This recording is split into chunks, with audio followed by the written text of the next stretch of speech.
بسم اللہ الرحمن الرحیم۔ السلام علیکم۔ یہ واقعہ 250 سال عمر پانے والے عاشق رسول کا ہے، جو کسی بھی جانور کو بلاتے تھے تو وہ فوراً اس کے پاس چلا آتا تھا۔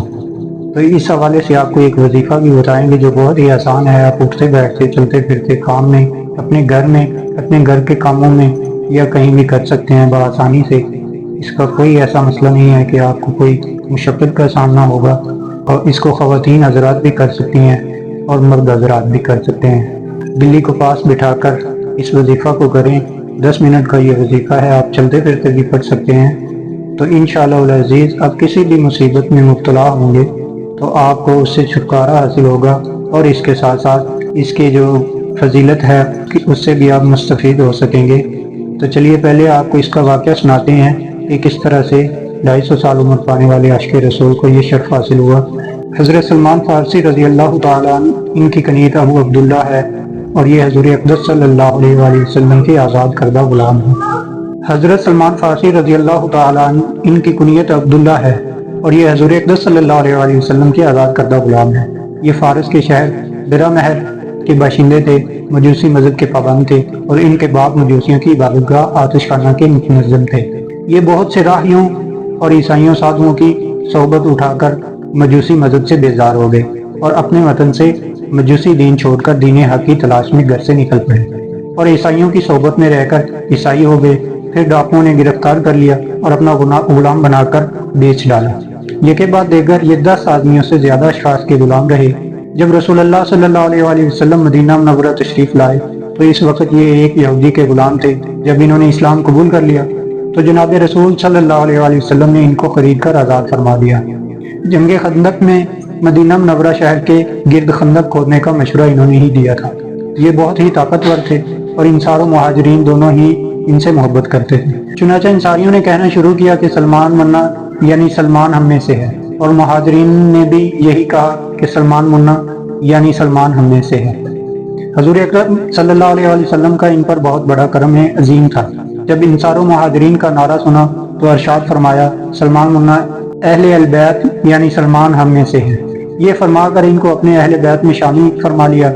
عقد مواخات میں حضور اقدس صلی اللہ علیہ وآلہ وسلم نے ان کو ابو الدرداء صحابی کا بھائی بنا دیا تھا۔ اکابر صحابہ میں ان کا شمار بہت عابد و زاہد اور متقی پرہیزگار تھے۔ حضرت عائشہ صدیقہ رضی اللہ تعالیٰ عنہ کا بیان ہے کہ یہ رات میں بالکل ہی اکیلے صحبت نبوی صلی اللہ علیہ وآلہ وسلم سے سرفراز ہوا کرتے تھے۔ حضرت علی رضی اللہ تعالیٰ عنہ فرمایا کرتے تھے کہ سلمان فارسی نے علم اول بھی سیکھا اور علم آخر بھی سیکھا، اور وہ اہل بیت میں سے ہیں۔ احادیث میں ان کے فضائل و مناقب بہت مذکور ہیں۔ ابو نعیم نے فرمایا کہ ان کی عمر بہت زیادہ ہوئی، کا قول ہے 340 برس کی عمر ہوئی، اور 250 برس کی عمر پر تمام مورخین کا اتفاق ہے۔ سن 35 میں آپ کی وفات ہوئی۔ یہ مرض الموت میں تھے تو حضرت سعد اور حضرت عبداللہ بن مسعود ان کی بیمار پرسی کے لیے گھر گئے تو حضرت سلمان فارسی رونے لگے۔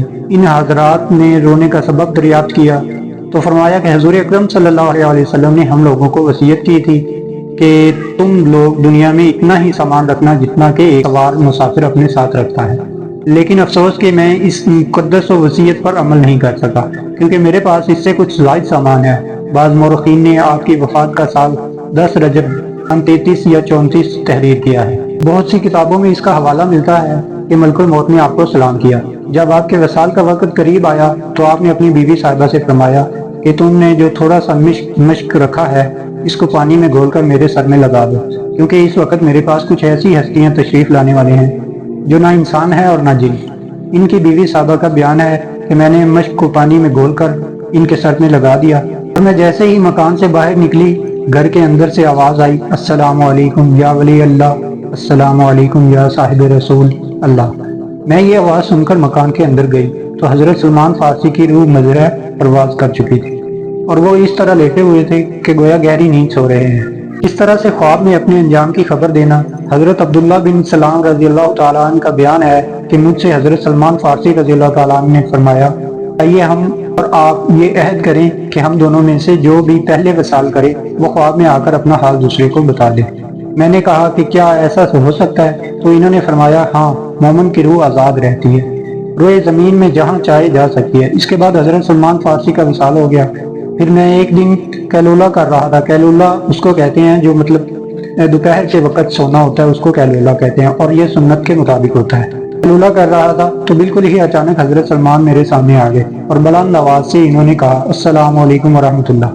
میں نے جواب میں وعلیکم السلام ورحمۃ اللہ کہا اور ان سے دریافت کیا کہ سال کے بعد آپ پر کیا گزری اور آپ کس مرتبہ پر ہیں. تو انہوں نے فرمایا کہ میں بہت ہی اچھے حال میں ہوں اور میں آپ کو یہ نصیحت کرتا ہوں کہ آپ ہمیشہ خدا پر توکل کرتے رہیں، کیونکہ توکل بہترین چیز ہے، توکل بہترین چیز ہے، توکل بہترین چیز ہے. اس جملہ کو انہوں نے 3 مرتبہ ارشاد فرمایا. ان کی مشہور کرامت یہ ہے کہ جنگل میں دوڑتے ہوئے ہرن کو بلایا تو وہ آپ کے پاس فوراً حاضر ہو گیا. اس طرح ایک مرتبہ اڑتی ہوئی چڑیا کو آپ نے آواز دی تو وہ آپ کی آواز سن کر زمین پر اتر پڑی. فرشتہ سے گفتگو کس طرح کی؟ سلمان بن عطیہ اسدی کا بیان ہے کہ حضرت سلمان فارسی ایک مسلمان کے پاس اس کی عیادت کے لیے تشریف لے گئے اور وہ جان کنی کے عالم میں تھا تو آپ نے فرمایا کہ اے فرشتہ تو اس کے ساتھ نرمی کر. راوی کہتے ہیں کہ اس مسلمان نے کہا کہ اے سلمان فارسی رضی اللہ تعالیٰ عنہ، یہ فرشتہ آپ کے جواب میں کہتا ہے کہ میں تو ہر مومن کے ساتھ نرمی ہی اختیار کرتا ہوں. تو پیارے دوستو، یہ تھی آج کی 250 سال عمر پانے والے عاشق رسول کی روایت کہ کس طرح سے انہوں نے فیض حاصل کیا، حضور صلی اللہ علیہ وسلم سے حاصل کیا، حضور کی شفقت محبت سے حاصل کیا، اور اس کے ساتھ ساتھ کس طرح دین پر ڈٹے رہے. تو اللہ پاک کی ذات نے ان کو معجزات سے نوازا کہ وہ فرشتوں سے بھی باتیں کرتے تھے اور پرندوں سے بھی باتیں کرتے تھے، حتیٰ کہ وہ جانوروں سے بھی باتیں کرتے تھے. جس کو جس چیز کا حکم دیتے تھے وہ فوراً آپ کے پاس چلا آتا تھا. تو اس کے ساتھ آپ کو وظائف سے بھی آگاہ کر دیں. تو اس سے پہلے چھوٹی سی گزارش ہے، پیارے دوستو، وظائف کرنے ہوں تو بہترین چیز یہ ہے کہ آپ نماز کی پابندی کیا کریں، قرآن مجید کی تلاوت کیا کریں، اسلام کو عام کریں، اور اس کے ساتھ ساتھ وظائف بھی سن لیں کہ کوئی بھی شخص کسی بھی مصیبت میں مبتلا ہو، جس چیز کی انسان کو طلب ہو وہ بھی مصیبت نظر آتی ہے، جس چیز سے انسان پریشان ہو وہ بھی مصیبت نظر آتی ہے. تو اس طرح سے ہر قسم کے مسئلے کے لیے یہ چھوٹا سا وظیفہ ہے، یہ آپ پڑھیں انشاءاللہ یقین کامل کے ساتھ پڑھیں، اللہ پر توکل رکھیں. توکل کا تو میں آپ کو بتا ہی چکا ہوں اسی روداد میں. اللہ پر توکل رکھیں تو انشاءاللہ تعالی آپ کی رزق میں، آپ کی عمر میں، آپ کے بچوں میں، آپ کے رشتہ داروں میں، آپ کے ہمسایوں میں، ہر چیز میں اللہ پاک کی ذات کشائش رزق دے گی، برکت فرمائے گی. تو وظیفہ سماعت فرمائیے. مصیبت سے چھٹکارا پانا ہو تو حسبنا اللہ و نعم الوکیل اس کا ورد کیا کریں. بہت ہی آزمودہ اور بہت ہی اثر کرنے والا نام، اللہ کا بہت ہی لاڈلا نام ہے حسبنا اللہ و نعم الوکیل.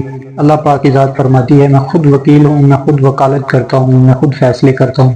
اس کو پڑھا کریں، اور اگر آپ باوضو پڑھیں گے تو انشاءاللہ کامل یقین کے ساتھ اگر آپ دن کو شروع کرتے ہیں تو شام تک ہو سکتا ہے آپ کا کام ہو جائے، اور جتنا یقین پختہ کریں گے اتنی جلدی آپ کا کام ہو جائے گا. ملتے ہیں نیکسٹ ویڈیو میں، تب تک کے لیے اجازت دیجیے، اپنا بہت سارا خیال رکھیے. اللہ حافظ.